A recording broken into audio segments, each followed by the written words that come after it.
Msikilizaji, wanasema ya kwamba kwenye haya maisha kila mtu na fungu lake, lakini kuna wakati huwa mimi nahisi hili la kwangu nidondokea kwa bahati mbaya. Nilishtuka huku nikiachia nyundo na kuangalia kidole changu nilichokibonda.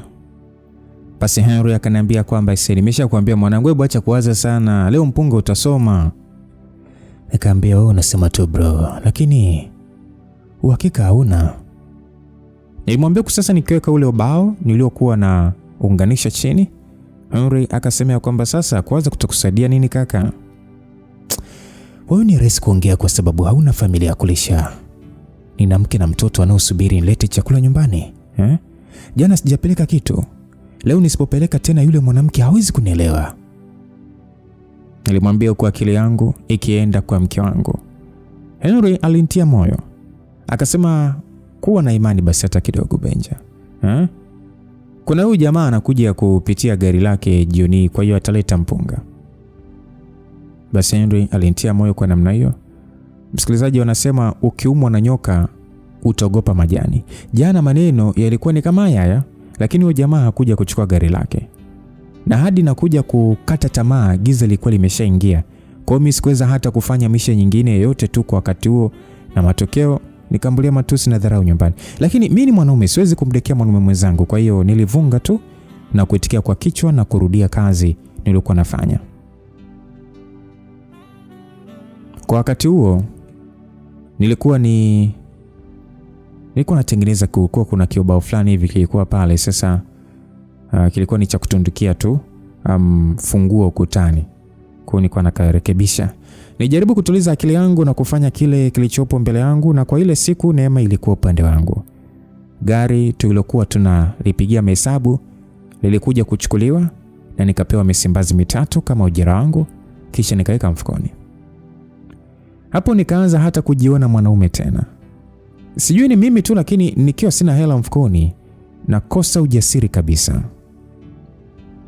Baada ya kumaliza kutengeneza kile kibao, niliamua kwenda nyumbani kwa sababu hakukuwa na kazi nyingine kubwa ya kuniweka pale. Na leo nilikuwa na ujasiri wa kwenda nyumbani. Njiani nilipitia mazagazaga kama unga, dagaa, nyanya, kitunguu, karoti na hoho.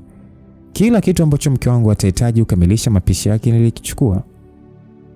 Unajua kuna ile hali fulani hivi ya kujiamini mwanaume ukirudi nyumbani umebeba mfuko angalau una kitu cha kupokelewa. Nilifika nyumbani na kumkuta Pamela mke wangu amekaa nje akipiga story na wanawake wenzake. Mimi nilichokifanya niliwasalimia tu na kuzama ndani. Kitandani mwanangu alikuwa bado amelala. Nilianza kutoa nguo ili angalau nipunge upepo. Muda huo Pamela aliingia na kuniangalia kuanzia juu hadi chini. Kisha akaenda kukagua mfuko akiangalia vitu nilivyoleta. Basi kwa dharau akauliza kwamba kwa hiyo ndio umeshaamua tunakula ugali dagaa? Pamela mke wangu, mambo bado hayajakaa vizuri, kwa hiyo tushukuru tu kwa hiki kidogo tunachopata. Jana tumekunywa uji, leo tunakula dagaa, kesho utatulisha nini? Mtoto wako huyo ana zaidi ya mwezi hata ajui hata ladha ya maziwa. Alafu na wewe unajiita mwanaume. Kila siku unatoka tu hapo unatembeza suruali yako huko nje. Eti kwamba unaenda kazini. Mimi nimeshakwambia, ukiona vinakushinda kaa hapa nyumbani uone kama mimi nikitoka sitarudi na hela. Alisema kwa dharau. Nilitamani hata nimchape kofi, lakini sijawahi kumgusa huyo mwanamke. Naogopa nikijiruhusu kumpiga naweza nisiache, kwa hiyo huwa najitahidi sana kujizuia hapo. Nilimwambia kwamba sasa ndo dharau gani hizo unaletea mama P? Nimeshakwambia kwa sasa mambo hayajakaa vizuri, inabidi kile tunachokipata tukitumie vizuri. Nilimwambia kwa sasa nikiingiza mkono mfukoni na kutoa msimbazi moja na kumpatia. Anyway, hii hapa ni kwa ajili ya mambo yako binafsi, sijui mafuta na nini. Nilimweleza hivyo. Pamela itabasamu, hasira yote akawa misao. Akasema, asante sana mume wangu, asante. Sasa umekula mchana kweli au nipike haraka ili ule? Aliniuliza kwa kitabasamu.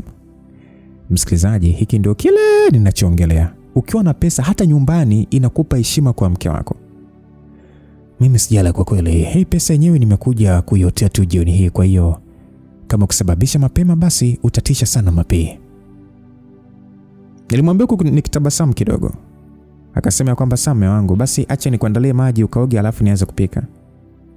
Alisema huko akitoka nje. Alitoka nje na ndoo ya maji kwenda kunipelekea bafuni kwa ajili ya kuoga. Na mimi nilitoka kwa kujiamini, huku sasa nikifuatana na mke wangu hadi bafuni. Niliporudi ndani baada ya kuoga, nilimkuta mwanangu ameamka na ameanza kumsumbua mama yake ambaye alikuwa anapika nje. Changamoto ya kupanga chumba kimoja tena kidogo ni kwamba ni ngumu kupikia ndani kwa sababu hewa inakuwa nzito, hasa kwa sisi tunaotumia mkaa. So niliingia ndani na kuvaa chap, kisha nikatoka na kumchukua mwanangu tukaenda kutembea ili kumpa mama yake nafasi ya kufanya mambo yake binafsi bila usumbufu wote. Nilimbeba mwanangu hadi dukani na kuagiza maziwa yale madogo tu, lakini hapo Mangi akanikumbusha na deni la sukari na mafuta yaliyochukuliwa juzi. Ikabidi sasa nitoe buku 5 yangu na ikaishia pale. Nilichukua ile maziwa na kutafuta sehemu yenye msingi ambao naweza kukaa na mwanangu, kisha nikamfungulia ile maziwa na kumpatia yanywe. Mwanangu, mamako anasema haujanywa maziwa mwezi mzima. Basi acha leo tufanye siku ya kwanza. Kila siku tukitoka nitakununulia maziwa. Nilimwambia sasa nikifurahi kwa jinsi alivyoonekana kuafurahia yale maziwa. Alafu pia nakuasa mwanangu, usije ukaoa kwa sababu eti imetokea tu bahati mbaya. Siku zote tumia kondom. Umesikia Yaani kondom ifanye kama dini yako mwanangu. Itakuepusha mabalaa mengi sana, mimi nakwambia. Nilimwambia mwanangu ambaye hata hakuonekana kunielewa. Nijiona chizi na kuamua kutulia, huku sasa nikimtazama tu akimalizia ile maziwa. Nikamuuliza, vipi, umefurahi pia? Aliitikia tu kwa akiruka na nikachukulia hiyo kama ndio. Baada ya kujiridhisha yuko vizuri, nikambeba mwanangu na kurudi nyumbani kwa sababu njaa ilikuwa imemnyosha hatari. Wakati tumefika nyumbani, nikakuta sufuria ya ugali jikoni, nikajua hapa mboga tayari. Bado dakika chache tu msosi utakuwa tayari. Kwa hiyo nikaamua kuingia ndani tu kuvuta muda. Nijikuta nikisinzia baada ya kukaa kitandani, lakini haukupita muda Pamela akaniamsha kwa ajili ya chakula. Ilikuwa ni mida ya 1:30 hivi. Pamela alikuwa anamlisha mtoto na mimi nilikuwa nikila. Kwa njaa niliyokuwa nayo sikuwa hata na nguvu ya kumsaidia. Basi Pamela alianza maneno yake akasema kwamba alafu leo mwenye nyumba alikuja. Hivi unajua mwezi unakaribia kuisha hatujalipa kodi ya watu. Sasa nitasauje mapi wakati kila siku nikitoka huko nje. Hicho ndo nachotafuta. Huu mwezi mambo hayajakaa vizuri tu. Kesho nitaongea naye. Yaani wewe kila siku mambo tu hayajakaa vizuri. Kama ulikuwa huelewi maisha yako, kwa nini sasa ulinipatia mimba? Yaani bwana, mimi unajua mimi sipendi maisha ya shida Beni na unajua hilo. Naona umeshiba, kwa hiyo unaanza kufanyia kazi chakula, si ndio? Hebu naomba usinichanganye, umesikia? Ninahitaji kupumzika. Nilimwambia na kuinuka kunawa mikono. Nilikunywa maji na kupanda kitandani tayari kwa kulala. Kwa hiyo nisikwambia ukweli, mimi sipendi maisha ya kugongewa kudaiwa hela kila siku bwana. Wanaume wapo wengi tu, lakini kila siku niko na wewe, lakini huoni umuhimu wangu. Aendelea kuongea hivyo. Mimi niligeukia upande mwingine na kufunga macho tayari kwa kulala. Kwa hiyo unajifanya yani unalala wakati mimi naongea mambo ya maana. Hivi Beni unadhani mimi yani usingenichezea leo hii mimi ningekuwa hapa? Sina. Pamela aliendelea kuongea maneno yake anaorudia karibia kila siku, lakini mimi niliacha kumsikiliza tu. Yawezekana unajiuliza msikilizaji ilikuwaje nikajikuta katika hali hii. Kwanza kabisa naomba uelewe kwamba mimi naitwa Benjamin Singiri, kijana ambaye mpaka sasa najutia mahali ambapo mihemko ya ujana imenifikisha. Mimi na Pamela tulikutana tukiwa chuo. Tulikuwa vyuo viwili tofauti, lakini mapenzi hayafichiki. Kwa hiyo baada ya kushindwa kuzuia hisia zetu, tulianza mahusiano ambayo yalipelekea kupatikana kwa Pablo. Naweza kusema muda ulikuwa sahihi sababu ndio tulikuwa tunaelekea mitihani yetu ya mwisho na alikuwa anaogopa kabisa kutoa mimba. Kwa hiyo nikaona sio mbaya. Sababu namaliza chuo ninaweza kupata kazi, nikatunza familia. Lakini kumbe maisha sio marahisi namna hiyo. Mimi nimetokea familia duni sana. Hata maisha yangu ya chuo yalitegemea mkopo wa serikali. Tulipomaliza mitihani nilikuwa na kiakiba changu, tukaanza nacho maisha. Hatukuanzia huku, tulianzia nyumba za hadhi kidogo, walau kodi ya laki kwa mwezi, lakini mpaka ile kodi ya miezi 3 inaisha, sikuwa nimepata kazi yoyote na akiba yangu ilikuwa inaisha, na hapo bado na mwanamke mjamzito. Hapo ndo nikafanya maamuzi magumu sasa ya kutafuta chumba cha bei nafuu ili kupunguza gharama. Pamela hakunielewa. Siku zote alitaka maisha mazuri, lakini ni maisha ambayo siwezi kumpatia. Mwanzoni nilidhani ni kisirani tu cha mimba, sababu washikaji walinipanga hivyo. Kwa hiyo nikawa najitia moyo kuwa mtoto akizaliwa mambo yatakuwa vizuri. Lakini mpaka sasa ni miaka 2 na hakuna nafuu. Yaani naona kama kichaa kinanizidi tu. Mimi na Pamela hatujafunga ndoa, msikilizaji. Lakini namhesabia kama mke wangu kwa sababu tumeishi miaka 3 pamoja. Na tuna mtoto pamoja. Sasa kitu gani hapo kinazuia yeye kuwa mke? Na sio siri, namuelewa. Japokuwa kuna muda ananikata sana na maneno yake mengi, lakini hicho ni kitu ambacho mimi nimekubali kuvumilia. Kwa hiyo unajifanya umelala? Pamela aliuliza huko akintikisa. Nikajikausha tuli sababu mimi sikutaka kujibizana naye usiku ule. Pia mwanangu, ukikuwa jitahidi wewe mwanaume anayejielewa. Umesikia mwanangu? Mwanaume anayeleta chakula mezani, sio mwanaume suruali kama baba yako. Wewe, hivi ndio maneno gani hayo unamwambia mtoto? Nimuuliza kwa sasa nikiinuka na kukaa. Najua nilipanga kutokuongea, lakini Pamela anajua kunichokonoa sana. Pamela alicheka kile kicheko cha umbea cha kuita majirani kile. Akasema, "Alo, si umelala wewe? Sasa umesikiaje vitu ninavyomwasa mwanangu?" Alisema huko akicheka. Niitikisa kichwa kwa masikitiko na kurudi kujilaza kitandani. Sijui hizi shida zitaisha lini. Pamela aliendelea kuongea maneno ya kashfa na dharau, lakini nilibaki kimya kwa sababu najua nikiongea itamchochea kuendelea kuongea. Na mimi nahitaji tu kupumzisha akili, lakini akiendelea hivi nitamzibua. Kwa bahati nzuri Pamela alichoka kuongea na kuja kumlaza Pablo kitandani kisha akaenda kuoga. Nilitumia hiyo nafasi vizuri ili niweze kupata usingizi kabla hajarudi. Kulipokucha ilikuwa ni siku nyingine ya kukimbizana. Nilioga na kujiweka vizuri, kisha nikatoa buku 5 na kuweka mezani, then nikatoka kwenda kwenye mishemishe. Nilipofika kibaruani bado ilikuwa ni mapema sana, hivyo nikakaa pale nje nikisubiri Henry aje kufungua sababu yeye ndo bosi wangu.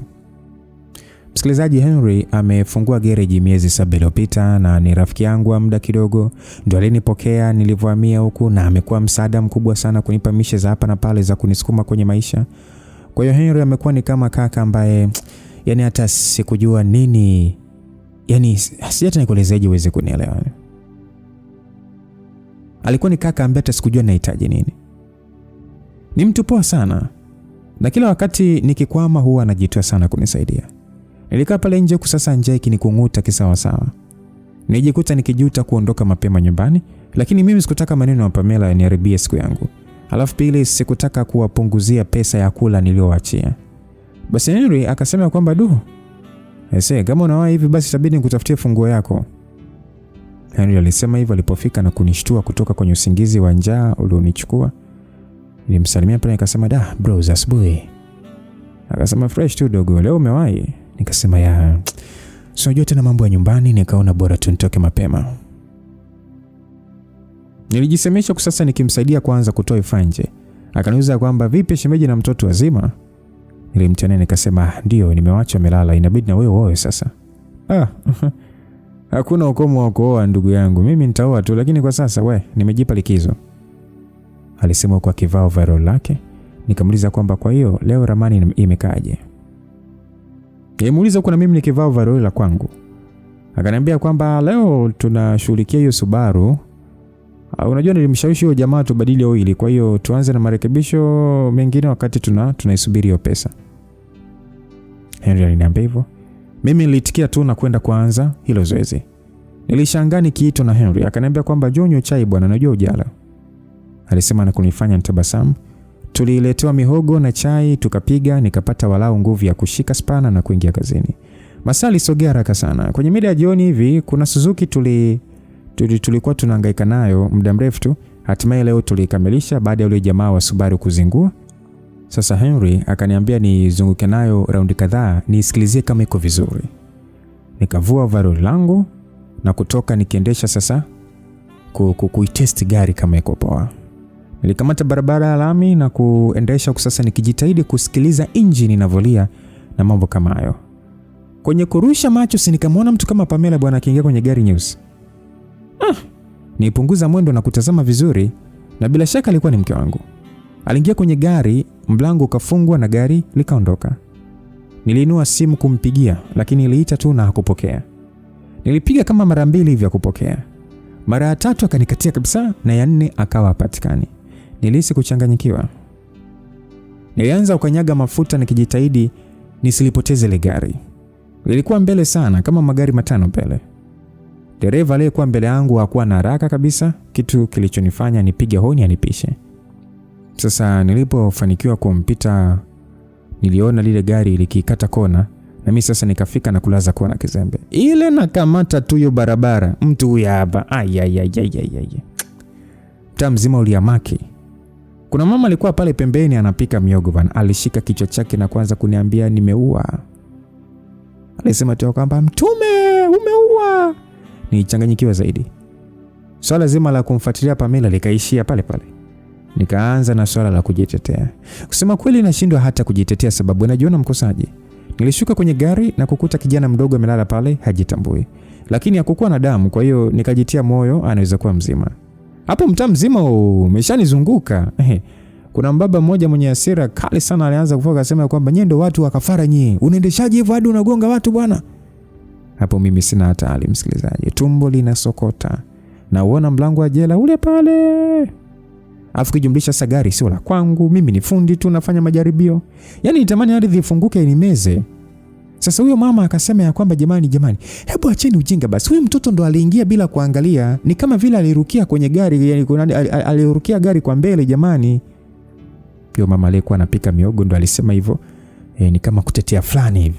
Sasa mimi nikasema kwamba jamani, mbona mnisaidie tumbebe tumpeleke hospitali. Nilisema sasa nikianza kumnyanyua miguu kwa sababu sielewi watu wanapata wapi eti ujasiri wa kuanza kuelezea ajali wakati mtu anakufa mbele yao. Basi kuna mwanamke mmoja alikuja akaita Bryson. Alikuwa anaita kusasa akisukuma watu hadi sasa kafika katikati na kupiga magoti kwa akilia na kujaribu kumwamsha yule kijana. Basi alimuita tena Bryson huko sasa kijaribu kumwamsha. Nilimwona kama chizi hivi. Yaani mtu yuko chini badala eti tumpeleke hospitali anahangaika kumwamsha. Nikasema kwamba dada, msubiri basi twende hospitali jamani, Jamani, naomba basi mnisaidie tumwaishe huyo. Nilivyoambia hivyo, huko sasa maana nilisema sasa nikirudia kumnyanyua miguu. Oya, nilinaswa kofi moja zito hadi nikahisi wengi yani. Yaani nyuki sio nyuki, inzi sio nyuki, nyuki mwenyewe sio inzi yani. Aya. Nilidata mwanangu, kofi lilikuwa ni zito. Umati wote pale ukaamaki. Kuna mama mmoja hivi akasema kwamba wewe dada jamani unakosea. Sasa unampiga mkaka wa watu wakati ndo anakazana kukusaidia. Hapo sio sawa bwana. Msikilizaji, naomba niwe tu mkweli. Wallahi ni Mungu tu ndo alinishika wakati ule mdada ananipiga. Yaani mimi hapo tayari nimechanganywa na Pamela. Bado huku nimegonga. Alafu eti mtu mimi nawaza huu msala utaishaje? Alafu eti mtu hanijui, simjui, ananinasa kofi mbele ya watu. Nilimtazama yule dada hadi yeye mwenyewe akajishtukia. Nikaamua tu kufanya jambo la busara ambalo ni kumwaisha huyo dogo hospitali. Basi watu akanisaidia pale, tukamweka kwenye gari na huyo dada akapanda, ambaye sasa mpaka wakati huo mimi nilileo ni dada wa huyo kijana niliyemgonga. Kisha tukaelekea hospitali iliyokuwa karibu. Safari nzima yeye alikuwa anakazana kumwamsha mdogo wake. Utadhani ni taira fulani hivi. Mimi sijawahi kuona mwanamke mpumbavu hivi. Tulifanikiwa kufika hospitali na dogo akaanza kupokea matibabu huku mimi nikisubiri pale nje kupata mwafaka. Wakati huo sina hali, nawaza kama huyo mtoto wa watu ataamka. Hapo sijui hata naeleza nini nikitakiwa kulipa fidia. Basi yule dada akasema kwamba nimewapigia wazazi wangu wako njiani wanakuja. Yule dada alisema hivyo sasa akija kukaa pembeni yangu. Sikujisumbua hata kumjibu. Hakuwa kati ya watu niliotaka kuongea nao kwa wakati ule. Simu yangu iliita na nilipoona ni Henry ndipo nikakumbuka nilikuwa na gari la watu. Basi Henry, nilipopokea simu Henry akasema kwamba Benje uko wapi? Huyo mzee amenipigia anakuja kufuata gari yake mwanangu na pesa Subaru imeshaingia. Wewe umechelewa wapi mwanangu? Henry alilalamika hivyo. Nilipopokea simu nikasema kwamba da samani bro. Nimekutana na balaa huku, yani hata nikasahau kukupigia. Hapa niko hospitali, nimemgonga mtu. Nilimweleza sasa nikiinuka na kusogea pembeni kuongea. Henry akasema kwamba Benja, imekuwaje tena Benja? Alafu mimi nishakwambia mwanangu wewe makini na mali za watu mwanangu. Umezingua sana ese. Kwa hiyo uko hospitali gani? Nikamwambia niko hapa Mnazi Mmoja kaka, ndio nasubiri wazazi wake waje. Ni kijana mdogo tu. Henry akasema kwamba sasa hapo mwanangu yani sijui hata tunafanyaje mwanangu. Afu na mzee anakaribia kufika mwanangu yani yani sijui hata nitamwambia nini mwanangu yani. Tunapoteza mteja hivi Benja tukiona kwa macho. Akasema samani bro, yani sijaelewa hata imekuaje. Yani dogo ameingia bila taarifa. Sasa ile kuchuna tu break nimeshamgonga. Kwa naomba unisamee sana. Akasema limeshatokea leo bwana. Kwanza huyo dogo anaendeleaje? Akasema sijui, ndio nasubiri hapa hata walau daktari atoke aseme neno. Akasema sawa, basi inabidi tu mimi nije hapo kuchukua gari. Natumaini tu gari haijaumia sababu yani mimi sitakuwa na maelezo ya kumpa mzee. Nikasema haijaumia bro. Akasema poa, nikifika mimi nitakupigia. Basi niambia hivyo kisha kakata simu. Nilishusha pumzi na kushika kiuno nikiwaza haya mabalaa yataisha lini. Sasa hapo nikamkumbuka Pamela. Nikasema ngoja nimpigie nione kama atapokea, lakini bado simu yake haikupatikana. Nilipogeuka nilimkuta yule dada amesimama na watu ambao bila shaka ni wazazi wake, sababu walifanana kweli kweli. Nilisogea na kuwasalimia kwa nidhamu zote, lakini hawakuitikia. Basi kwa adabu kabisa nikasema kwamba naomba mnisamee sana wazee wangu. Yule baba kwa hasira akasema kwamba unaomba msamaha kwa sababu unajua wewe ndio mwenye makosa, si ndio? Basi nikaishia tu kupata gumizi sababu hata nikisema ukweli yani itaonekana ni kama najitetea tu. Sasa yule mama akasema kwamba baba Brai, hebu muache basi kijana wa watu. Uliona kabisa hali ya Brai kuanzia juzi. Hakuwa vizuri. Baba kwa hasira akasema na wewe mwanamke naomba unyamaze kabisa. Hata hali ya mwanao hujui lakini umeshaanza kuboboaje tu hapo. Mama akajibu, labda wewe ndo haujui. Lakini mimi na uhakika na Mungu wangu, mwanangu ni mzima kabisa. Subiri daktari atoke usikie. Yule mama alisema hivyo sasa akikunja mikono kifuani. Hapo mimi nimetulia yani kama maji mtungini, sina neno lolote. Uzuri muda huo daktari alitoka na wale wazazi wakajitambulisha. Kisha daktari akasema ya kwamba kijana wenu yuko vizuri, inaonekana tu alipata mshtuko, lakini gari halijamgonga kabisa sababu hajavunjika wala kuumia chochote. Kikubwa tu ni michubuko tu na amejigonga kichwa alipoanguka. Kwa hiyo tutamlaza hapa siku 2 kuangalia hali yake, kama ubongo wake hujapata changamoto yoyote basi tutamruhusu. Lakini niondolee hofu kabisa, uko vizuri kabisa. Hapa tunamsubiri tu amke. Yule daktari alisema hivyo, mimi ninyanyua mikono juu kumshukuru Mungu. Hata sikujali nani ananitazama kwa wakati ule. Yule mama alitabasamu na kumgeukia mume wake akasema kwamba si nilikwambia. Alisema na mume wake sasa katikisa tu kichwa na kwenda ukaa pembeni. Simu yangu iliita, nilipoona ni Henry, nilitoka na kwenda kuonana naye. Alikagua gari na kweli lilikuwa ni zima kabisa. Na mimi nikamuelezea kila kitu kilichojiri, lakini nikamwambia nasubiri huyo mgonjwa amke ili niweze kuondoka kwa sababu siwezi kwenda nyumbani kama sijahakikisha ameamka. Uzuri Henry alinielewa, akaniambia kama nikiwahi kutoka nipitie garage tumalizie kazi. Basi baada ya Henry kuondoka, nilirudi ndani japokuwa hakukuwa na maongezi yote, lakini niliona ni bora niwepo tu kuonesha na wajibika hata kama sina senti 5 wa kuchangia. Wakati narudi mzee alikuwa ameshapunguza hasira angalau. Akaniuliza habari yangu pale. Tukasalimiana vizuri. Mzee akaniuliza kwamba kwa hiyo kijana unajishughulisha na nini? Mimi ni fundi garage na hii ajali nimepata nikiwa na test tu gari la mteja.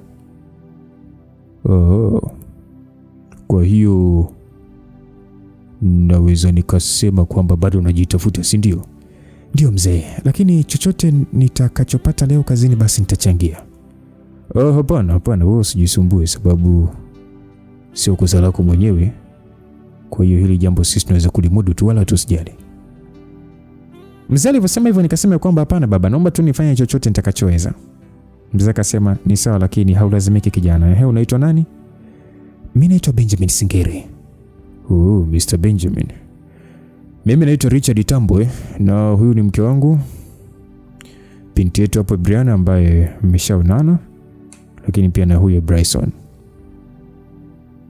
Basi alitoa utambulisho pale, nikasema kwamba nimefurahi sana kuwafahamu hata kama ni kwa sababu ambayo si ya kufurahisha. Basi Mrs. Tambwe alicheka. Akasema, sio wote tunaofahamiana tulikutana kwenye nyakati nzuri. Naamini huu tu ni wakati wa Mungu.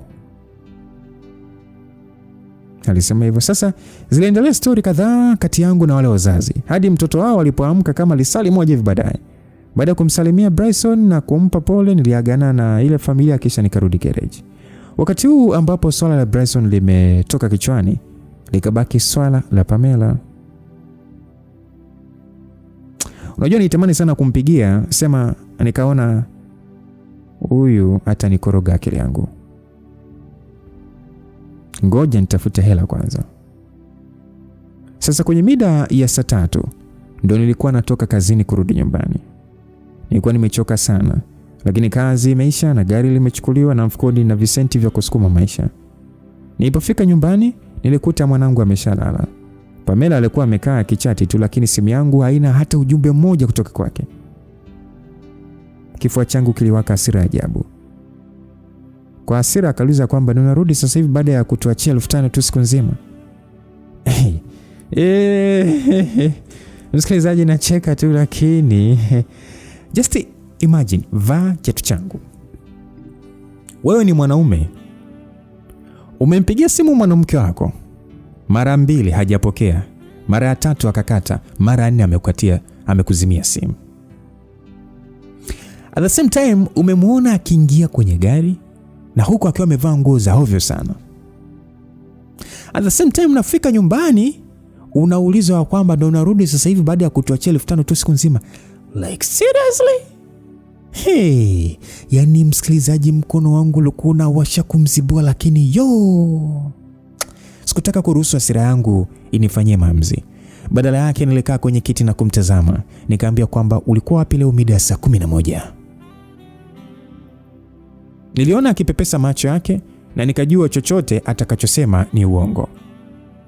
Basi huku akijichekesha akasema kwamba nilikuwa nyumbani bapi. Unadhani mimi nitakuwa wapi? Nikamwambia una uhakika?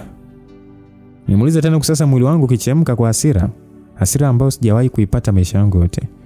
Pamela alijihami akasema kwamba ndio. Afu umepata na nini jamani? Au ulikuwa huko kwa kimada wako ndo kaamua kuja na hiyo gia ili tu nisikuulize ulipokuwa? Alijihami huko akinipandishia sauti.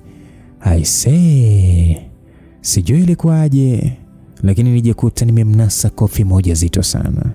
Nitamani kujizuia, lakini nikajikuta tu nimempiga kofi jingine, na ndipo nikaweza kujizuia. Alikuwa ameanguka chini kwa kilea. Nilimwambia kwamba wewe unanipandishia sauti mimi? Na kuuliza vitu vya maana alafu unanipandishia sauti? Hivi unaniona mimi ni mjinga sana, si ndio? Ina maana hadi mimi kuuliza hilo swali kwamba mimi ni mpumbavu sana? Nijikuta nikifoka. Pamela akasema hapana baby. Aliongea kwa uoga sasa akilia. Sijui kwa nini, lakini kilio chake kilizidi kunipa hasira. Nilimwambia Pamela, naomba usilete ujinga, umesikia? Usinijaribu kabisa, nitakupasua wewe. Nilimwambia tena kusasa nikichukua simu yake iliyokuwa mezani na kuanza kuikagua. Pablo aliamka na kuanza kulia. Nikamwambia mama yake ambembeleze na mimi nikajiweka bize nikipekua ile simu. Nijiapiza usiku ule nikikuta ushahidi wowote wa mwanaume mwingine. Sijui kama atapora mwanamke. Mimi sina kawaida kushika simu yake msikilizaji. Mimi na mheshimu sana na nachukulia pia kuwa hata anajiheshimu. Kutokana na mambo yangu mengi, swala la wanawake halipo kabisa akilini kwangu. Kila siku akili yangu inawaza njia mpya za kutafuta pesa ili niwape wao maisha mazuri, lakini kumbe watu nao hangaikia huku nimeshinda njaa. Kila siku wao wanatafuta njia mpya kunidharau na kunisaliti. Kuwa mwanaume sio kitu chepesi.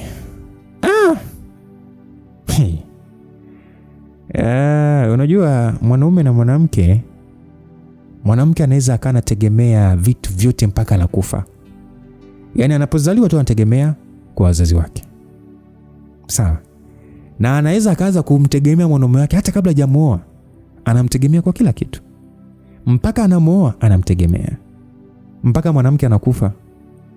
Mwanaume unaweza kuwa unategemea kwa wazazi wako kwa muda wa miaka kadhaa tu. Baadaye ukianza kuhangaika, wazazi ndio wanaanza tena wewe kukutegemea. Yaani lala njaa utajijua mwenyewe. Kakope utajijua mwenyewe. Kapigane huko, kafanyaje, kajihatarishe maisha yako, utajijua mwenyewe, ili mradi kipatikane. Kuwa mwanaume ni kazi ngumu sana. Nahangaika sana kwa ajili ya Hawa, lakini huyu mwanamke ananisaliti na kunidharau. Kwa sababu hizi ni dharau. Mwanamke unajua kabisa wewe ni mke wa mtu alafu tu unamkubali mwanaume mwingine. Ya nini? Ni dharau kubwa sana. Sikuona kitu chochote. Hata hivyo mimi sikupekua sana, nilipitia tu majina na message kwa juju. Nafsi yangu iliogopa hasira yangu itakachokifanya. Sasa nimuuliza kwamba kwa nini ulinikatia simu nilipokupigia jioni? Uliacha simu zangu zikaita we. Na hatimaye ukanikatia kabisa na ukanizimia simu kabisa, kwa nini? Nilimuuliza akiwa amekaa kitandani akimbembeleza mtoto. Akaniambia kwamba ni kwamba lina simu bapi na haikuwa na chaji, kwa hiyo ikazima na hakukuwa na umeme. Wewe uliye single, kanywe soda ndugu yangu. Uliye single, kama una kaela kako mnene, ukimaliza hapa kunisikia, kaagiza hata ka chips ule, kaagiza kamsosi kokote ule. Ndugu yangu, una maisha mazuri kuliko hata walio kwenye mahusiano. Unajua nilivyoambiwa hivyo na Pamela eti kwamba eti simu haikuwa na chaji, kwa hiyo ikazima na kuwa na umeme. Nilicheka. Nikasema Pamela, naomba nisikukamate, umesikia? Naomba nisikukamate na huo mchezo wako wa kijinga. Omba sana. Nilimwambia na kuweka simu yake chini, kisha nikavua nguo na kwenda kuoga. Niliporudi nilimkuta ameshajilaza kitandani na mimi bila story yoyote nijilaza, japo zingizi hukuja haraka. Kichwani nilikuwa najiuliza tu, kwani ni wapi ninapokosea? Nilipoamka asubuhi Pamela alikuwa ameshaamka. Alinisalimia lakini mimi sikuwa hata na hamu ya kuongea naye. Kwanza nikimtazama alivyovaa dira wakati jana alikuwa amevaa nguo fupi ya kumbana. Yeye naona kama ananiigizia maisha. Nilitoka na kwenda kuoga tayari kwa ajili ya kwenda kazini. Nilipotoka alikuwa amenichemshia chai na kiporo cha jana, lakini mimi hata sikutaka kula wala kuongea naye. Nilitaka ajifikirie huu ujinga wake. Niliacha hela ya kula mezani kisha nikaondoka. Pamoja na kulala na kuamka bado akili yangu haikuwa sawa kabisa. Bado kifua changu kilichemka hasira. Nilitaka tu kujua ukweli wa hili jambo. Kazini nako kila wakati nilikuwa nakosea. Ninaambiwa kitu hiki lakini naisha kufanya kingine. Henry akaniambia kwamba Benja, hebu naomba upumzike basi, sababu naona kama unafanya kazi iwe ngumu badala ya rahisi. Nikasema kwamba samani sana bro, ni kwamba akili yangu tu ina mambo mengi. Henry akasema mambo gani tena bwana? Lile swala la jana si limekaa vizuri au walikuzingua? Hamna, kila kitu kiko vizuri. Kwa hiyo kule hospitali sina tatizo. Nilimweleza kwa sasa nikaenda kukaa kwenye benchi, sababu kama nataka kuongeleza habari inabidi niwe nimekaa kwanza. Henry akaniuliza kwamba kwa tatizo ni nini? Ni Pamela. Shem tena, mbona shemeji yangu ana baya bwana? Amekufanya nini yani? Aliniuliza kwa sasa akifuta mikono yake na kuja ukaa pembeni yangu. Bro, unajua Pamela ndo chanzo cha mimi kupata ile ajali jana. Wewe kivipi yani? Mmoja kunizungusha basi. Ni kwamba jana wakati nafanya testing ya lile gari, nilimwona Pamela akiingia kwenye lavabo nyeusi. Una uhakika mwanangu? Sikute ni mtu aliyefanana naye. Bro, yule ni mke wangu. Namjua hadi kucha. Ni yeye, tena alikuwa amevaa gauni linalombana sana, fupi. Mapaja yote yako nje. Mimi mwenyewe hata sikuamini. Nikaamua kumpigia lakini hakupokea. Piga, lakini hajapokea. Baada ya simu kuita sana akaamua kunikatia na kunizimia simu kabisa. Sasa nikaamua kufuatilia gari na huko ndo nikakutana na hiyo ajali sasa. Pole sana dogo, lakini hauwezi kufanya maamuzi kwa kitu ambacho hakina ushahidi wa kutosha. Bro, najua, lakini hata sijui nifanyeje. Yaani ni kama nimechanganyikiwa. Lakini pia naogopa kama ikiwa ni kweli itakuwaje. Natamani sana isiwe kweli, lakini kila kitu kinaonyesha kabisa ninachokihisi ni kweli. Kwa hiyo sasa ni umemuuliza au umefanyaje? Ndio, nilifika home nina hasira sana. Nikamuuliza kanambia hajatoka. Mara simu sijilizima chaji. Nijikuta nimemzibua makofi kadhaa. Lakini kusaidia kitu, bado na hasira sana. Kichwa kimejaa mawazo, yani hata sielewi bro. Sema umekosea dogo. Unajua mwanamke hapigwi. Mimi sio mjuzi sana wa mahusiano, lakini angalau nimekuwa na mahusiano kadhaa. Na pamoja na wanawake kunitenda sana, lakini najua wanawake wanapenda vitu vizuri Benja. Tukisema kweli kwenye haya maisha sasa hivi, yani sio rahisi kupata mwanamke ambaye amenyoka hivi. ni umpate wako alafu mtengeneze. Sababu hata ukisema unamwacha tayari mna mtoto pamoja, bado utahitaji kumtunza, na pili unaenda kuanza mahusiano mengine ambayo hujui hata huyo mtu mpya atakuwa na tabia gani. Kwa hiyo bro, unanishauri vipi? Mimi nakushauri tu ili usililazie damu. Chukulia hii kama alam tu. Kama hilo limekuuma hivyo, basi ina maana huyu mwanamke ni wa maana kwako. Sasa nikuulize, mara yako ya mwisho kumfanyia kitu kizuri ni lini? Sababu huko kwa wanaume wengine hicho ndo atakachokipata. Ni lini? Sijui hata kwa kweli bro, ni lini. Nimekuwa tu nikikimbizana na maisha, hayo mambo hata mimi siwazi. Umeona sasa hapo ndo tunapokosea.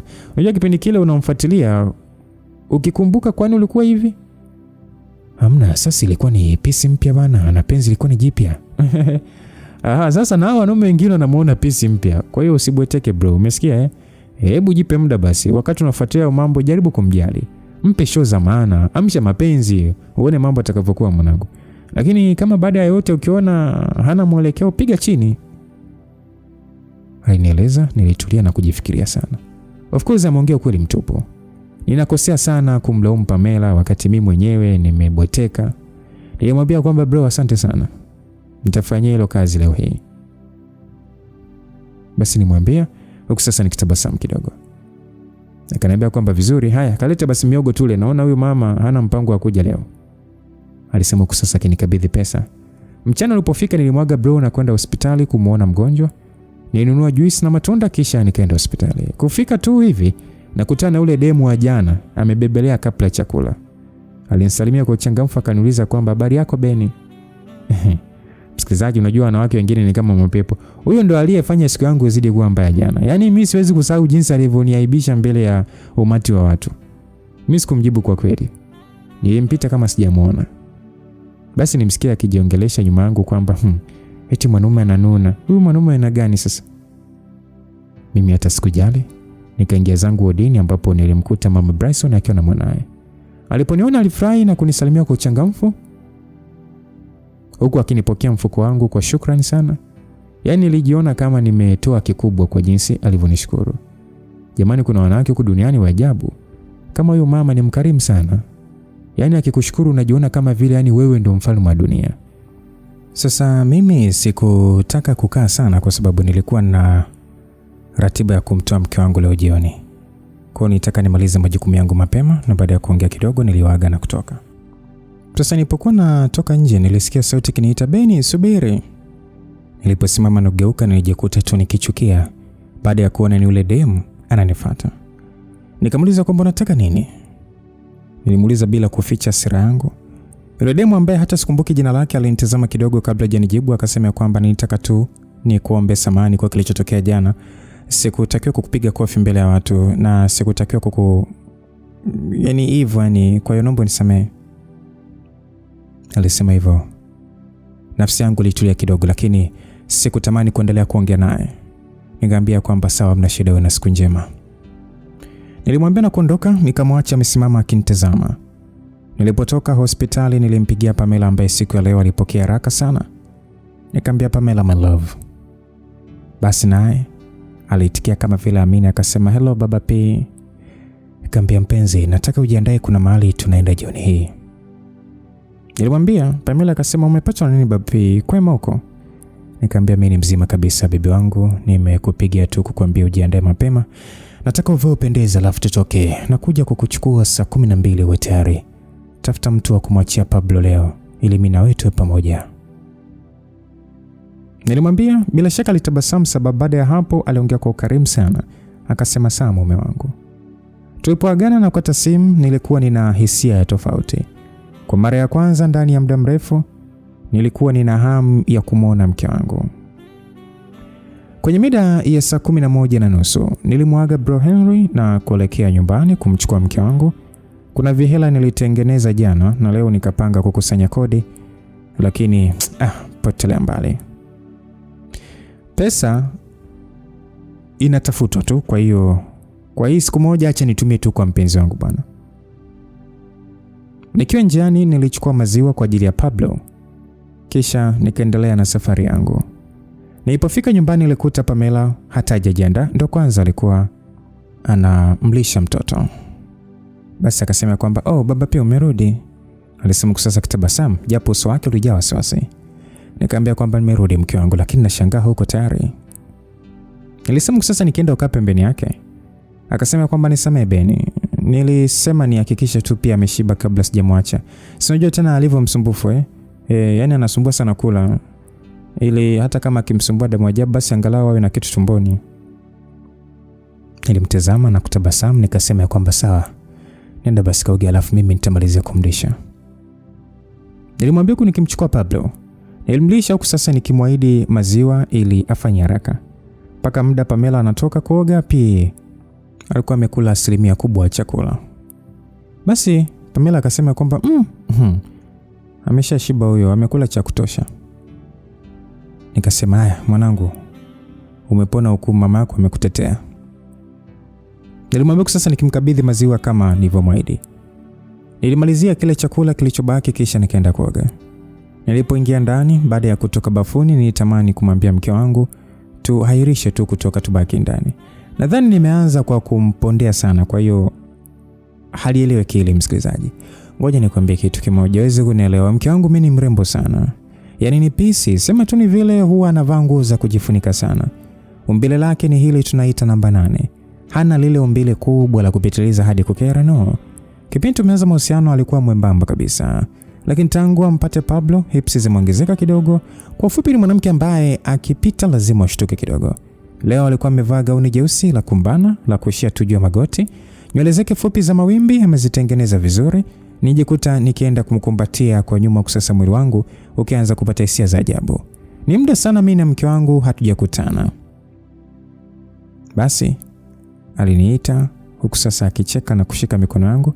Aliniita kwa mapenzi kama ni kipindi kile tunaanza mahusiano. Nilimuitikia huku sasa nikimbusu shingo yake. Pamela alicheka huku sasa akijitoa kwenye mikono yangu.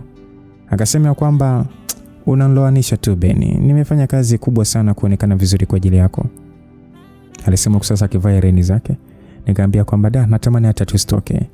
Yaani huko nje watu wataangalia mali yangu na mimi sitaki. Pamela alicheka akasema wewe mimi naidi tunatoka. Kama unaogopa basi nivae dira langu tu. Nikamwambia wewe hamna bwana. Kwa hii siku moja acha kila mtu ajue ninamiliki pesi. Nilisema huku sasa nikigusa kiuno chake. Pamela akasema Beni, unajua dada Majabu akisikia atondoke anaweza kumrudisha mtoto. Alisema hivyo nitabasamu tu kwa sababu nilimuelewa. Nikasema sawa. Basi acha nivae haraka. Nilianza kujipaka mafuta kwa sasa Pamela akiniandalia nguo za kuvaa.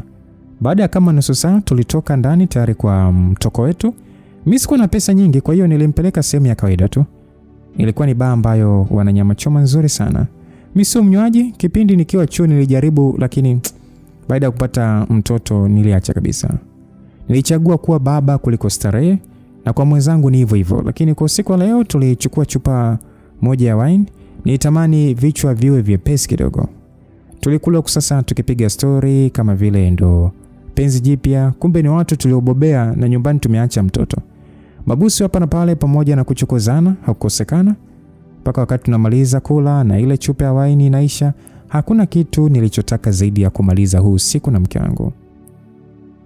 Tulitoka na kuchukua chumba, nilitamani tuwe huru bila kuwa na wasiwasi wa majirani kutusikia. Tulipoingia chumbani tu, nilimvuta mke wangu na kukutanisha midomo yetu. Nilikuwa na miemko ya kutosha kutokana na kutokutana na mke wangu muda mrefu. Pamela aliniachia kidogo na kuweka mziki kwenye simu yake kisha akanigeukia. Nilikuwa nimesimama tu nikimtazama kwa tabasamu. Alinisogelea na kukutanisha midomo yetu na wakati huu sasa halikuwa busu la kipole. Tulianza kusaidiana kutoa nguo huku tukibusu. Aliniambia kwamba nimekumisi sana Beni. Nami nimwambia kwamba nimekumisi kuliko unavyoweza kujua mke wangu. Nilimwambia sasa nikimlaza kitandani. Nilikutanisha midomo yetu tena huku sasa nikimwachia na kuanza kumbusu kila kona ya mwili wake. Nilikuwa na hisia nyingi sana, lakini mimi sikutaka kuwa na papara. Nilitaka kumkumbusha Pamela mimi ni nani. Baada ya kuhakikisha amemaliza safari yake ya kwanza ndipo nikaamua kujilia sasa tunda langu. Nilihakikisha ameridhika tena na tena. Basi nilifanya kwa uwezo wangu. Na baada hapo nikajilaza pembeni yake huku nikiema. Nimejikosesha raha muda mrefu sana. Nilimwambia huku nikimbusu kwamba nakupenda Pamela. Pamela naye kwa kitabasamu akasema nakupenda Benjamin. Tulikaa kimya kwa muda kabla sijaongea tena. Nikasema nisamehe mke wangu. Najua nimekuwa busy sana na kuacha mpweke na kutenga. Kuna nyakati na kulaza njaa, lakini siku zote upo na mimi.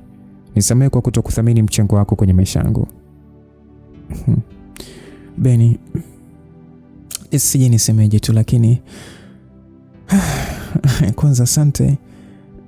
Najua kuwa unahangaika kila siku kwa ajili yetu, na kupata na kukosa ni kitu tulichoandikiwa, kwa hiyo hatuwezi kukipinga. Usijilaumu sana Beni wangu, mimi nakuelewa na nitakuwa upande wako hadi tutakapofanikiwa. Wewe ni mwanamke wa pekee sana maishani mwangu Pamela. Wewe ni mama wa mwanangu. Najua wako wanaume wa kuvutia zaidi yangu, wenye mali zaidi yangu, na hata wanaweza kukutunza zaidi yangu, lakini naomba usije ukanisaliti Pamela. Imani yangu na moyo wangu wote uko kwako. Nilimwambia hivyo. Nilimwona akimeza mate kabla ya kuongea. Pamela akasema mimi ni wako Benja, wala tusiwe na hofu. Basi bwana, baada ya kuongea hivyo, nami nikamwambia kwamba nitakutunza Pamela. Kwa hiyo nakuomba baki na mimi, hilo ndo ombi langu. Pamela alitabasamu tu kabla kuniambia. Sasa alisema kwamba twende tukaoge. Nitamani tuongee zaidi, lakini ilionekana kabisa mwenzangu ameshamaliza maongezi. Ndio maana akaniambia twende tukaoge. Mimi nilimfuata bafuni ambapo alinisugua mgongo na mimi nikamsugua wake. Tulipotoka bafuni tulipanda kitandani na kulala tukiwa tumekumbatiana. Tulipoamka asubuhi tulipata chai ya chumbani kabla ya kutoka na kupata supu, kisha tukaenda nyumbani. Mimi sikurudi nyumbani. Nilipitia kazini moja kwa moja, lakini Pamela nilimkodishia usafiri wa kumpeleka hadi nyumbani. Leo nilichelewa kidogo kufika kazini. Henry aliponiona aliachia tabasamu kubwa. Akaniuliza kwamba naona leo unang'aa hadi ngozi bana. Bila shaka mambo yameenda vizuri.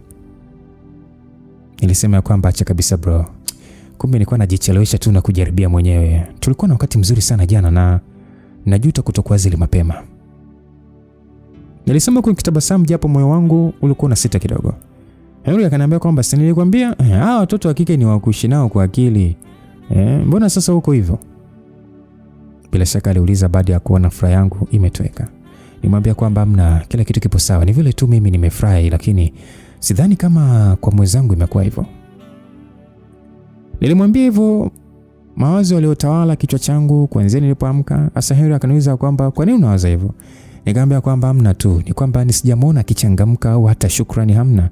Unajua kuna namna mtu anakuwa ukimtazama tu unajua ni amefurahi, lakini kwa Pamela haikuwa hivyo. Henry akaniambia dogo, vichwa vya wanawake ni kama msitu tu. Na ni leo tu ndo mmetoka kuonana. Labda bado ni kitu kipya kwake, kwa hiyo huwezi jua kichwani anawaza nini. Usifikirie hayo yote bwana mapema hivyo, wewe mpatie tu muda. Basi nijifikiria kidogo na kuamua kuachana na hili swala. Nilimwitikia tu bro na kuingia kazini kwa sababu mwisho siku bado nahitaji kupeleka chakula nyumbani. Ilipofika mida ya mchana, nilikuwa nimetingwa sana, hivyo sikuweza kwenda kumuona mgonjwa, hivyo nikapanga kwenda jioni. Kwenye mida ya saa 12 nilikuwa getini nikiingia kumuona Bryson. Moyoni nilitamani aruhusiwe leo ili niepukane na hili swala. Nilipoingia getini nilishangaa nikiitwa, huku sasa napigiwa honi. Kugeuka ndipo nikamwona Mr. Tambwe na mke wake kwenye gari. Nilisogea kuwasalimia nikiwa nimeshikilia mfuko wangu wa matunda. Basi yule mama baada ya salamu akaniambia kwamba kijana wangu, pole sana hatujakupigia lakini sisi ndo tumeruhusiwa. Nikasema ya kwamba Mungu ni mwema, nimefurahi sana kusikia hivyo mama. Matunda kidogo hapa nimeleta, basi mkamtengenezee Bryson juice nyumbani. Nilimwambia sasa nikimpatia mfuko. Yule mama akasema, "Oh jamani, umehangaika sana kijana. Asante, Mungu akubariki mno. Popote ulipotoa basi akuongezee." Basi nami nikamshukuru. Nikasema amina mama. Mr. Tambo akasema kwamba basi ingia kwenye gari tukusogeze hapo kijana. Nitaka kukataa lakini mke wake akasisitiza sana hadi nikaingia nyuma na kukaa na Bryson ambaye alikuwa amesinzia. Tukiwa kwenye gari nikawa nasikia sauti ya kitu kinajigonga. Unajua ukiwa fundi msikilizaji ambaye umezoea kufanya majaribio ya magari, kila ukikaa kwenye gari unachofanya ni kusikilizia tu kama lina shida. Na hapa nikasikia shida. Nikauliza kwamba hicho kinachogonga ni nini hicho mzee? Mr. Tambo akasema kwamba hata mimi sielewi, kimeanza kama wiki 3 zilizopita hivi. Sasa kila siku nasema nitapeleka garage lakini nasahau bwana. Nitabasamu sababu niliona upenyo wa kulipa fadhila ndio huo. Nilimwambia kwamba ni kitu kidogo tu cha kukaza, sema ukizembea kinaweza kuharibu kabisa gari yako. Mzee Tambo akasema kwamba itabidi sasa nishughulikie ile kesho, nitakuletea hii kazi. Gereji yenu iko wapi? Niuliza pale nikamwelekeza na akanielewa vizuri. Akaniahidi kesho ataleta hiyo kazi. Nilipofika nyumbani leo ilikuwa ni tofauti, sababu sikumkuta Pamela akipiga story na wanawake wenzake. Nilipoingia ndani, Pamela alikuwa mwenyewe amevaa gauni kifupi na chumba kizima kinanukia pilau ambayo alikuwa ameifunika mezani. Nilipomtazama mke wangu nijikuta nakosa maneno ya kusema. Nilimuita huko nikitabasamu, kisha naye akasema kwamba nimeomba watu waniangalizie Pablo dakika chache, kwa hiyo hatuna muda mrefu. Basi akaniambia kwamba niambie mume wangu, nataka kula nini kwanza? Aliniuliza kwa sasa akinitazama kwa mahaba. Nikamwambia kwamba unajua kabisa njaa yangu ni wewe. Sema labda nioge kwanza ili nipunguze jasho. Pamela akasema mimi nakutaka kama ulivyo mume wangu. Nikasema your wish is my command. Nilisema na kukutanisha midomo yetu huku mke wangu akinisaidia kupunguza nguo zangu. Kwa ufupi ilikuwa ni jioni nzuri sana kuliko zote. Tulipomaliza na kujilaza kitandani, Pamela aliniegemea kifuani. Akaniambia kwamba unajua Beni, kitu ulichonifanyia jana ni kikubwa sana. Nikamwambia kweli, mbona sikuona hata kama umefurahia? Nikasema kwamba Beni wangu, yani jana mpaka leo asubuhi hisia zilinizidi. Mimi sikuwa na maneno sahihi ya kusema, ndio nikaamua nikuandalie chakula chako pendwa na nikushukuru kwa vitendo. Nilimwambia kunikimbusu, nikasema ya. Na kweli umejua kushukuru, hii shukrani ni bora kuliko zote. Akasema asante sana Beni kwa kila kitu unachonifanyia. Mimi natambua bidii yako na kama sijuti kuwa na wewe. Nakupenda zaidi Pamela wangu. Nilitulia kidogo huku sasa moyo wangu ukidunda kwa furaha sana. Of course nilikuwa na furaha sasa. Sasa wakati huo mlango wetu uligongwa, kitu kilichotufanya tucheke. Pamela alitaka kuinuka lakini nikamwambia apumzike. Nikashuka kitandani na kuvaa t-shirt na bukta, kisha nikaenda kufungua mlango. Basi Damu Ajabu ambaye ni jirani yetu akasema kwamba shem, kumbe upo. Msikilizaji, Damu Ajabu ni hawa wanawake wa makamo ambao hawajapataga bahati ya kuolewa. Ni aina ya wanawake ambao sitaki kabisa wawe na ukaribu na mke wangu, lakini Pamela hajawahi kunielewa juu ya hilo. Basi nilimsalimia nikasema kwamba ndio nimeingia tu dada, vipi za kwako? Damu Ajabu akaitikia nzuri tu, nimemleta Pablo sababu natoka. Nikasema sawa, haina shida dada, asante sana. Nilimshukuru na kuchukua mkono wa Pablo kisha tukaingia ndani. Pamela alikuwa ameshajifunga kanga tayari kwa kuoga na mimi nikakaa kule sasa nikimlisha mwanangu. Kesho yake nilipoingia kazini furaha yangu haikuwa ya siri. Yaani nilikuwa na tabasamu tu bila mpangilio. Henry aliponiona alicheka tu huku akiniambia niache papara kwenye maisha. Basi siku ilienda vizuri hadi nilipopigiwa simu na Mr. Tambwe. Aliniambia gari lake limekataa kuwaka hivyo niende kulitazama. Mimi sikupoteza muda kabisa. Nilichukua vifaa kadhaa na kwenda kwake ambapo alinielekeza vizuri hadi nikafika. Walikuwa ni watu wanaojiweza kwa kweli. Tena wanajiweza sana. Yaani nilipofunguliwa geti tu mlinzi alivyofungulia geti mlinzi nilikuwa tu ninajitahidi kutokushangaa sana nisionekane mshamba. Sema kuna watu wanaishi bwana. Sisi wengine kama tunasukuma tu siku. Mzee Tambo alikuwa pale nje akinisubiri. Alinikaribisha kwa furaha sana. Akasema kwamba karibu, ningekukaribisha ndani lakini sasa hivi nina haraka ya kuondoka. Nilitaka tu nihakikishe umefika ndipo niondoke. Niambia sasa akifungua mlango wa gari jingine lililokuwa pembeni. Nikasema kwamba hakuna shida mzee. Nilisema sasa nikifunua gari na kuanza kukagua. Kwa haraka nilijua tatizo. Nilimwambia kwamba unahitaji betri nyingine mzee. Mzee Tambo akasema kumbe ni betri tu. Basi mtaa wa 3 hapo wanauza kila kitu unachohitaji. Hebu twende nikuache hapo alafu utachukua kila kitu unachohitaji, ukimaliza utanipigia simu. Aliniambia hivyo. Mimi nilitikia tu na kuondoka naye. Kweli hilo duka lilokuwa nalisema halikuwa mbali. Aliniacha hapo na kuambia muandalie bili. Mimi baada ya kupata vitu vyote nilivyohitaji, nilichukua toyo ya kunirudisha pale kwake na nikafanya kazi yangu. Hakukuwa na watu zaidi ya wafanyakazi. Kwenye mida ya mchana nilipewa chakula kabla ya kuondoka. Nilimpigia Mr. Tambo na kumueleza kuwa kila kitu kipo tayari. Mr. Tambo akasema asante sana kijana, niambie gharama zako ili niweze kukutumia pesa. Nilimwambia hapana mzee, usinilipe, hii kazi nimefanya kwa moyo. Mr. Tambo akasema kwamba no, haiwezekani bwana. Hebu namba yako nipi napokea pesa. Nikasema mzee, niliwaingiza kwenye shida na sikuwa na chochote cha kuchangia hospitali, kwa hiyo acha hii iwe mchango wangu. Mr. Tambo akasema kwamba hayo ya hospitali yameisha. Hii ni kazi, lazima ulipwe kwa kile unachofanya. Asante kwa moyo wako, lakini nitakuwekea pesa kwenye hii namba, alisema, kisha tukaagana kakata simu. Nilitabasamu kwa furaha kwa sababu nilifanya vile tu ili kujiosha. Si unajua tena, sio kwamba mimi ni kitu nilitaka kufanya, lakini nafsi ilikuwa ikinisuta. Sasa kabla hata sijafika garage, simu yangu iliingia muamala wa mkwanja mrefu sana. Yaani ilibaki mdomo wazi tu. Nikampigia na kumshukuru, akaniambia nisijali, amependa moyo wangu na kuwa ataniletea wateja wengi.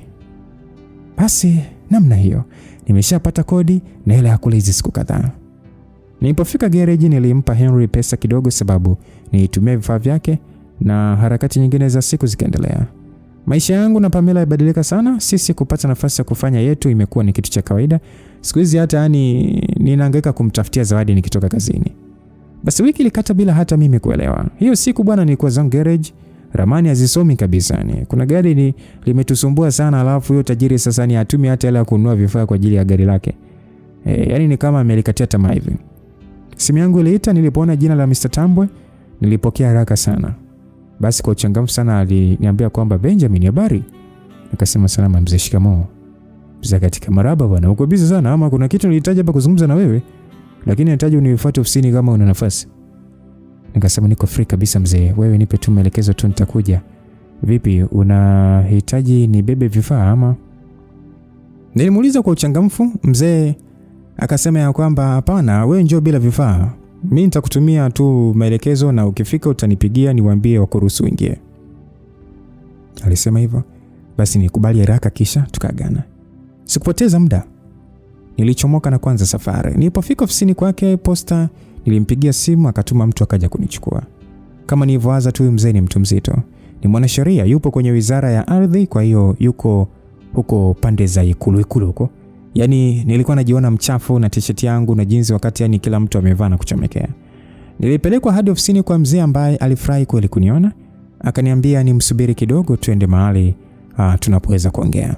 So baada ya kama dakika 20 alitoka na kunipa funguo za gari lake. Akaniambia nimuendeshe hadi hoteli atakayoniambia. Basi mimi nikafuata tu maelekezo. Tulipofika tukakaa na kuagiza chakula kisha tupiga story, akiniuliza kuhusu maisha yangu, elimu na mambo kama hayo. Alishtuka aliposikia nimemaliza shahada yangu ya biashara. Yaani mimi ni mfanyakazi wa benki aliyekosa kazi tu. Yaani sana wewe ni dereva uliyesomea kabisa udereva na una leseni ila umekosa gari tu. So baada ya kumaliza kula ndo akakaa sasa kama mtu ambaye yuko tayari kwa maongezi. Mzee Tambo akaniambia kwamba kwa hiyo Benja, mimi nimekuita kwa sababu nimekuona unafaa. Nimekuona ni kijana mstaarabu. Lakini pia una hofu ya Mungu, umejaa nidhamu na una akili, na hata sasa hivi nimependa uendeshaji wako. Yaani hauna papara kabisa. Kwa hiyo nataka nikupatie kazi kama unaona itakufaa. Alisema na moyo wangu kasimama kidogo. Mimi ambaye nilishakata tamaa kabisa kwenye swala zima la kazi, leo hii naitwa tu na kupewa kazi. Hii ni zaidi ya muujiza. Sasa mimi nataka nikuajiri kama dereva wa nyumbani. Tuna magari mengi sana lakini wanangu hawezi kuyatumia sababu hawajafika umri wa kuendesha. Na hasa Briana, mimi namuogopa yule. Yaani naona kama kichwa chake hakijatulia japo anasisitiza sana kupata leseni. Kwa hiyo utakuwa na majukumu mengi, hasa itakuwa ni kwa wanangu wawili, lakini mama anaweza kuambia umsaidie kuendesha au mimi, kwa hiyo kote tu utajaza. Na pili, nimekuchagua kwa sababu wewe ni fundi, kwa hiyo utawahi kujua gari likiwa na shida kama ulivyofanya ile siku tulipokupa lift tu. Ainieleza hivyo. Hapo niko kimya tu sababu hata sijui cha kuongea msikilizaji. Kwa hiyo kuhusu malipo ni mazuri tu. Kwa mshahara wa 1,200,000 tunaweza tukazungumza kama utaona haikidhi mahitaji yako, lakini mimi kianzio changu ama mshahara ambao nimepanga kupatia ni 1,200,000 kwa mwezi. Ila kama unaona haitakidhi mahitaji yako tunaweza tukazungumza tu. Msikilizaji, fikiria unaitafuta 20,000, 30,000, 50,000 kwa shida. Hata pesa tu ya kula inakuwa changamoto mpaka unaanza kuchambwa na mwanamke wako kwamba mnakula dagaa siji nini kila siku. Leo mshahara wa milioni 1.2 kwa mwezi. Alafu tunaambiwa kama hautoshi ama haukidhi mahitaji yako niambie. We! Pesa yote hiyo kuendesha tu watu kwa siku 30 za mwezi. Hiki ni kitu gani? Asa Mr. Tambo akasema kwamba Benjamin, nakusikiliza. Nilimwambia kwamba ndio inanifaa sana baba. Asante, ni kwamba tusijue hata cha kusema. Usione nimekaa kimya, lakini nashukuru sana mzee. Usiwe na shida wala usihofu kabisa. Unajua kwa muda mrefu nimekuwa nikitafuta kijana mwaminifu, mstaarabu na ambaye ataweza kuiheshimu familia yangu, na nimeona wewe utafaa, na hata mke wangu pia amekubaliana na mimi, kwa hiyo umepita kwa kura zote. Kwa jishukuru tu kwa kuwa na tabia njema. Mzee Tambo alivyoongea nilisema kwamba asante sana mzee, Mungu abariki na msipungukiwe popote. Mzee Tambo akasema amina. Kwa hiyo lini sasa utakuwa tayari kuanza kazi? Nikamwambia hata leo niko tayari mzee.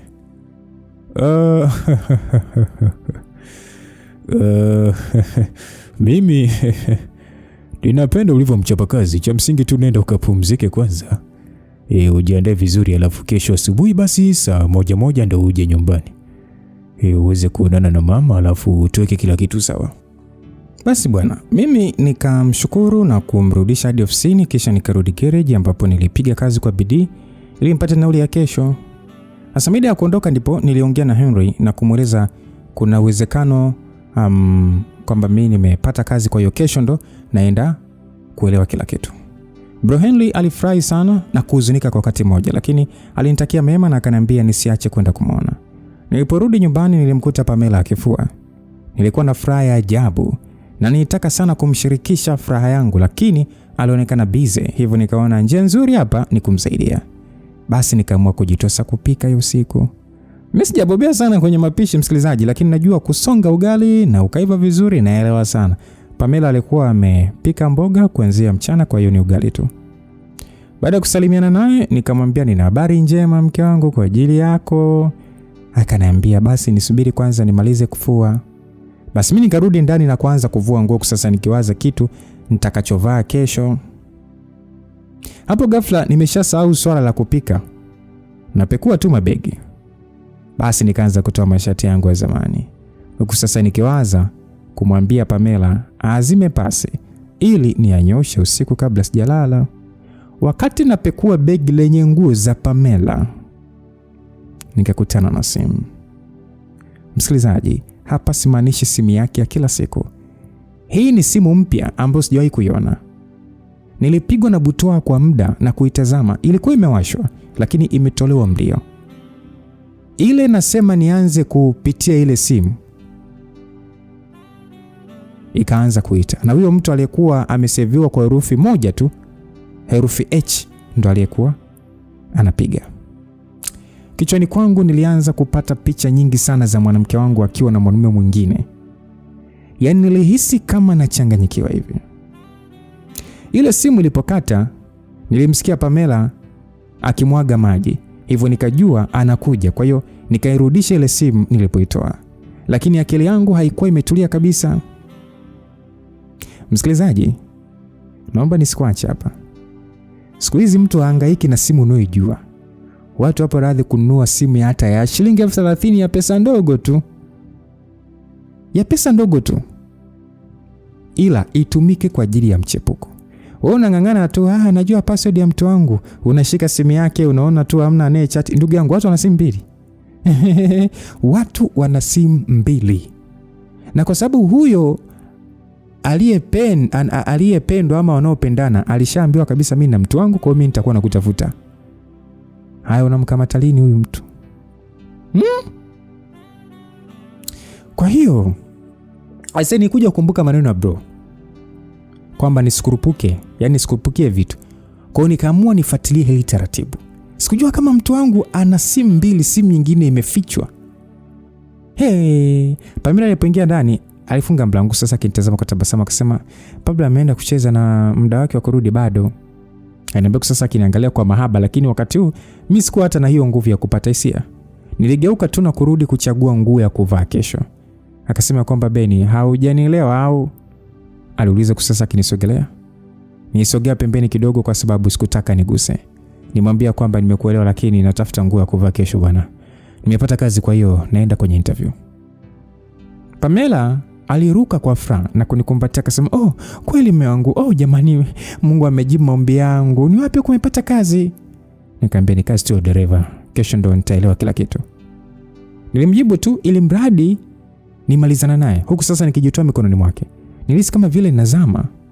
Akasema kwamba hata kama bado ni hatua kubwa sana, hongera sana beni wangu. Hatimaye tunatoka kwenye hizi shida jamani. Alisema akianza kuiangalia ile nyumba kama takataka fulani hivi. Nikamwambia kwamba nisaidie kuazima pasi, ninyoshe nguo zangu za kesho. Nilimwambia baada ya kuchagua mashati mawili ya kunyosha, Pamela alitikia tu kwa furaha na kutoka. Mpaka wakati tunalala, hakuwa ameshtukia kwamba nina hasira au labda ni hakujali. Hapo usiku mzima nawaza tu. Sikupata hata tone la usingizi. Kuna wakati nitamani niitafute ile simu akiwa bado amelala, lakini niliweza kujituliza hadi kukakucha. Saa 12 nilitoka nyumbani na kuanza safari ya kwenda kwa wakina Tambwe. Sikutaka kuruhusu hali ya jana kuniondolea furaha yangu ya leo. Saa 1 kasoro nilikuwa getini kwa mzee Tambwe. Nilisalimiana na mlinzi kisha nikaingia. Dada wa kazi ndo aliyekuja kunikaribisha ndani. Nyumba nzima ilikuwa kimya kama vile watu bado wamelala. Dada wa kazi akaniambia kwamba karibu kae, mama na baba wanajiandaa, wanatoka muda si mrefu. Basi nimshukuru na kukaa kwa utulivu nikisubiri watoke. Kwenye baada ya dakika kadhaa hivi, baba yani Mr. Tambwe ndo alitoka wa kwanza. Akasema kwamba Benja, naona unajua kweli kweli bwana. Alisema kwa akija ukaa pembeni yangu. Nikasema kwamba ndio baba, shikamoo. Mzake tike maraba kijana, vipi mamgaje? Akasema niko salama kabisa baba, habari za kwenu? Baba akasema nzuri tu, Mungu anatupigania. Karibu bwana, karibu mezani tuongee huku tukipata kifungua kinywa. Alisema sasa akiniongoza hadi kwenye meza ya chakula iliyokuwa chumba tofauti. Wakati huo sasa meza ilikuwa imeshajaa. Dada wa watu alikuwa anazunguka tu kama pia. Mama akamuuliza msichana kwamba Maria, huyo Brian hajaamka tu? Maria akajibu kwamba ameshaamka, naona anajiandaa. Mama akasema, mwambie afanye haraka bwana, leo nitaondoka naye nihakikishe amewahi chuo. Mama alisema hivyo kusasa kisogea kukaa. Mume wake alinuka haraka na kumvutia kiti, kisha akamtengenezea nguo yake mabegani kabla hajarudi kukaa pembeni yake. Mr. Tambwe akasema kwamba umependeza sana mke wangu. Hii nguo sijawahi kuiona. Mr. Tambwe alisema hivyo kwa uchangamfu tofauti kabisa na jinsi alivyokuwa anaongea na mimi. Basi mke wake alicheka tu. Mke wake akasema kwamba hebu acha hizo mbwembwe bwana, tuna mgeni. Alimwambia hivyo kisha akanigeukia. Yule mama akasema kwamba kijana, karibu sana, naona safari moja imeanzisha nyingine. Nikasema ndio, na nashukuru sana Mungu kwa hii nafasi mama. Yule mama akasema, na sisi tunamshukuru Mungu sana kukupata. Cha msingi ni heshimu tu familia yangu, heshimu watoto wangu, sababu wewe ni kama kaka yao mkubwa. Ukiona wanapotea usisite kuwakanya, au hata unaweza kuniambia tu mimi. Yule mama alisema hivyo kutukinywa chai. Hapo naitikia tu msikilizaji kwa kichwa yani nimekuwa ni kama wale midoli wanaokaa kwenye ndani ya gari, yani wanaotikisika gari likitembea. Sasa mama akaniambia kwamba nakwambia hivi kwa sababu wewe ndio utakayewaendesha, wewe ndio utakuwa nao maeneo mengi, kwa hiyo itakuwa ni rahisi kwako kujua tabia zao kuliko sisi wazazi. Nikasema ni kweli kabisa mama, nitajitahidi kila ninavyoweza. Basi yule mama akajibu kwamba asante sana, kwangu ni hilo tu, mimi naamini mume wangu ameshaongea na wewe kila kitu, kwa hiyo muda wako wa kazi utategemeana na muda wetu wa kutoka. Siku ya mapumziko ni Jumapili na Jumamosi, itakuwa ni Jumapili tu. Jumamosi utakuwa unaingia nusu siku, au kama labda watoto hawaendi shule unaweza usiingie kabisa. Na leo tutakupatia kiasi kidogo ili uweze kujikimu na kikusukume hapa na pale hadi mwisho wa mwezi. Yule mama alisema hivyo kusasa mume wake akinipatia bahasha. Niliwapenda sana. Nilipenda umoja na upendo wao, jinsi walivyoelewana na jinsi walivyosikilizana. Basi baada ya huo usia tukaendelea kunywa chai, huku sasa wakiniuliza maswali hapa na pale. Wakati tunamaliza kunywa chai ndipo Brian na mdogo wake walikuja mezani. Mama yao aliwakata jicho na kuambia akimaliza tu kuchukua vitu vyake wanaondoka, haijalishi kama watakuwa wamekula au hawajala. Basi nimwambia kwamba mama, naomba unionyeshe gari utakalotumia leo ili niweze kuliweka vizuri wakati ukimalizia. Basi yule mama alifurahi sana na kunipa funguo za gari kisha akaendelea na mambo yake. Nilitoka nje na kujiweka bize kufuta gari yani mimi nisionekane mzembe yani. Kwa siku ya leo nilitakiwa kumpeleka mama kazini. Kisha niwapeleke Bryson na Brianna alafu nitarudi hapa nyumbani. Sasa Bryson akitoka shule mimi nitaenda kumchukua na Brianna akimaliza kusoma atanitafuta tu nikamchukue. Baada ya hapo harakati zangu za siku zitakuwa zimeisha. Baba alitoka na kuniaga sasa akinitakia kazi njema. Nilimshukuru na kubaki nikiwasubiri abiria wangu. Kweli dakika chache zilizofuata mama alitoka akiongozana na watoto wake. Safari ikaanza. Tulianza kumpitisha Bryson shule kwa sababu shule anayosoma na duka la mama viko upande mmoja Tegeta. Kwa hiyo baada ya kuwashusha hawa wawili ndipo nikarudi sasa kuanza kukitafuta chuo kikuu cha Dar es Salaam.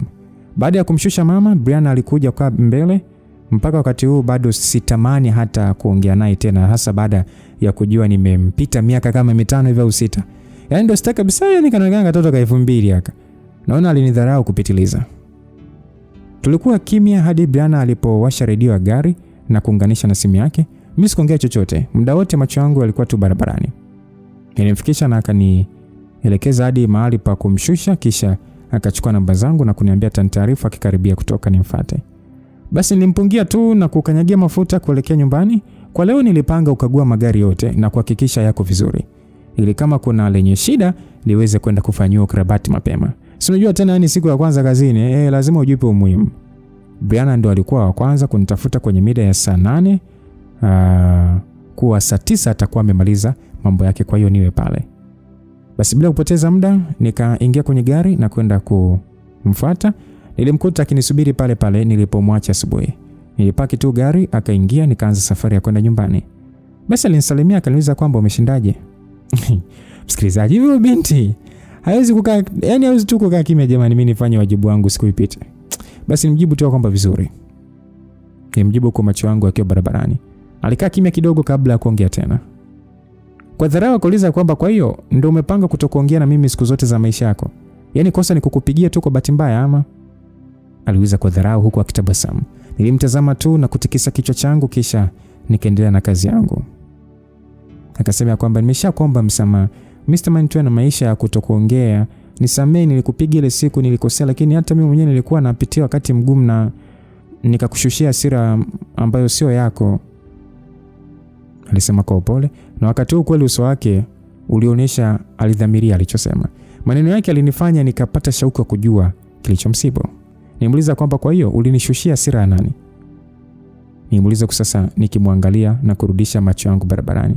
Alikaa kimya kama vile anafikiria, akasema kwamba hatuwezi kupotezea hilo. Basi mimi nijikuta nikitabasamu tu kwa sababu nimepata mahali pa kumuonea. Kwa hiyo nikashikilia hapo hapo nikasema kwamba kama unataka msamaha wangu basi utaniambia ukweli wote. Brianna akasema poa, ile siku nilitoka gombana na mpenzi wangu na kuchelewa kwangu kukutana na mdogo wangu ndo kulisababisha yale yote yakatokea. Kwa hiyo nilipofika pale nilichanganyikiwa, lakini bado nilikuwa na hasira. Nikasema kwa hiyo na nyewe watoto wadogo mnagombana kabisa hadi mnachanganyikiwa kufikia kiwango cha kupiga watu barabarani? Nilimuuliza huku nikicheka kidogo. Brianna alikunja sura akasema kwamba nani akakwambia mimi ni mtoto mdogo? Na mapenzi hayachagui rika, ukipata umepatwa tu Beni. Hicho sio kitu cha kunicheka bwana. Mimi nimekueleza kwa kuamini lakini umegeuza fimbo ya kunichapia. Alisema kwa hasira. Nilitulia kwa sababu niliona kweli nimekosea. Nikasema sawa, na mimi nimekosea. Kwa nini tusisahau kila kitu kilichotokea alafu tuanze moja mdogo wangu? Nilimwambia hivyo nikitabasamu. Uso wake ulijaa tabasamu kubwa, akasema kwamba itakuwa vizuri, natamani sana ni sahau ile siku Brian aliyopata ajali. Nikamuuliza kwamba kwa hiyo umeshapatana na huyo mpenzi wako? Akajibu tumeachana, mimi sitaki hata kumsikia. Hebu tuingie hapo, kuna kitu nataka nichukue dukani. Nibaki sasa akinyoshea gorofa lenye maduka mengi tofauti. Mimi niliingia na kupaki gari kisha akashuka na kuniambia atarudi baada ya dakika chache. Mimi nijiegemeza na kutulia huko sasa nikisikiza radio. Niliangalia simu yangu ambayo ilikuwa na jumbe kadhaa kutoka kwa Pamela. Sana alinitakia tu siku njema na ujumbe wake wa mwisho alikuwa ananiuliza kama nitawahi kurudi nyumbani. Akili yangu ilirudi kwenye ile simu ya jana na ile siku niliyomuona akiingia kwenye gari la mtu mwingine. Mudi yangu yote karibika. Nimejitahidi kujiweka busy siku nzima lakini message zake 2 tu zimetosha kuharibu siku yangu. Niliamua kuirudisha simu yangu mfukoni na kutulia kusasa nikisikiliza radio. Nilipoanza kuchukuliwa na usingizi ndipo Brianna aliingia kwenye gari, Alinikabidhi glasi ya juisi na mfuko, akasema kwamba sijui unapenda juisi gani, kwa hiyo nimekuchukulia passion na embe. Kila mtu anapenda passion. Alisema huku sasa akikaa na kufunga mlango. Mimi nikaambia kwamba situmii passion, nina allergy nayo, nikinywa huwa naumuka mwili mzima.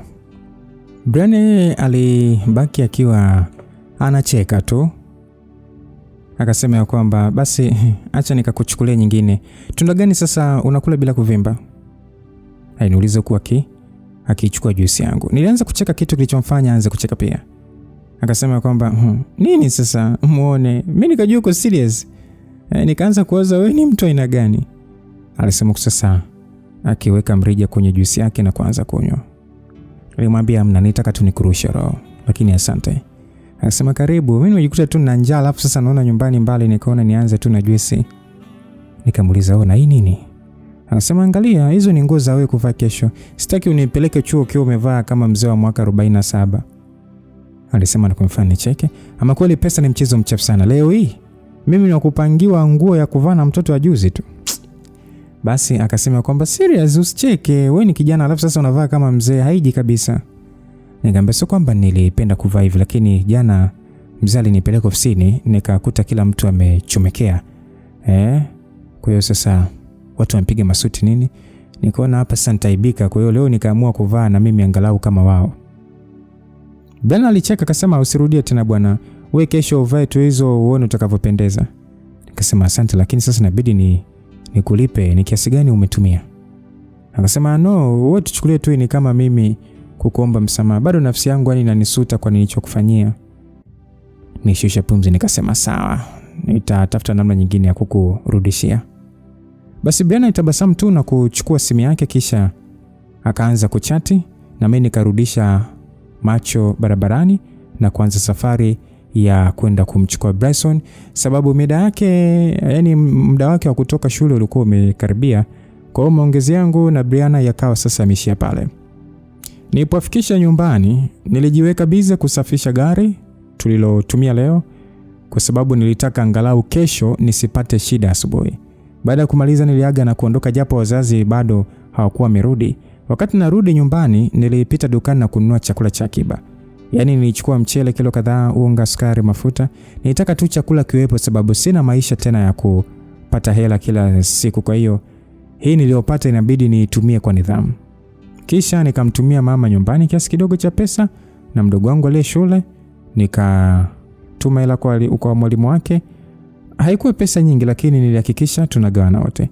Wakati nafika nyumbani, Pablo alikuwa akicheza nje. Aliponiona tu alikuja mbio na kunikumbatia kwa furaha. Nilishusha mifuko chini na kumkumbatia. Yeye pekee ndo ananipa sababu ya kupambana kila siku. Pamela aliponisikia alitoka ndani kusasa kitabasamu, hasa baada ya kuona mifuko yote niliyokuja nayo. Pamela akasema kwamba Pablo, hebu mwache basi babako apumzike hata kidogo. Pamela alimwambia mtoto kusasa akija kunikumbatia. Moyo wangu haukuepo kabisa. Yaani sijui hata nimewezaje kuvumilia leo ikapita. Tulipoingia ndani niliweka mifuko karibu na meza ya kupikia, kisha nikakaa kitandani kusasa nikiwaza nichukue hatua gani. Yaani kufika tu nyumbani imekuwa kama kufungulia geti la stress. Pamela alimwambia mtoto kwamba Pablo, twende kaoge kabla giza lijaingia. Pablo alikuwa amechafuka sana, yaani hahitaji hata kueleza alipokuwa. Wakati Pablo na mama yake wanapigizana kelele huko nje kuhusu kuoga, mimi nirudi kwenye begi la Pamela na kupekua tena, sababu ni kama siamini nilichokiona jana. Kweli simu ilikuwa pale pale nilipoiacha jana. Sema leo ilikuwa imezimwa. Nilichukua na kukaa nayo kitandani sasa nikijaribu kuiwasha. Wakati huo nikamsikia Pamela akija ndani. Niliweka ile simu mfukoni na kutulia.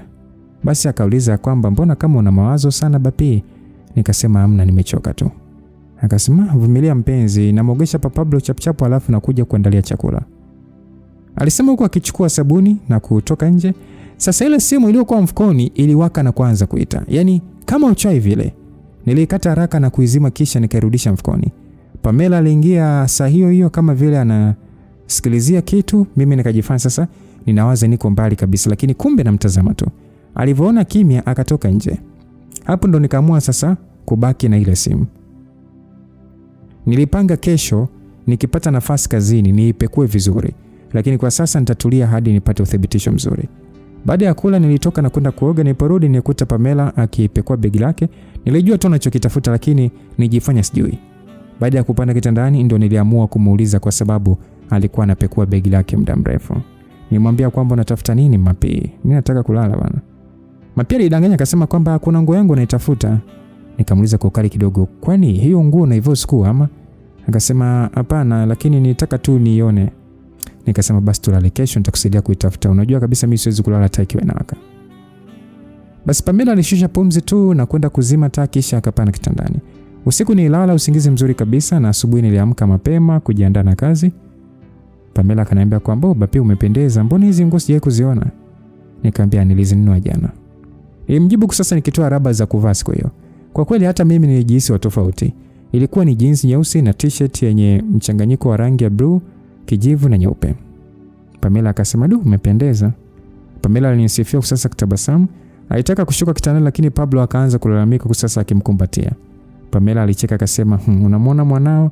Hataki niamke nikutengenezee chai."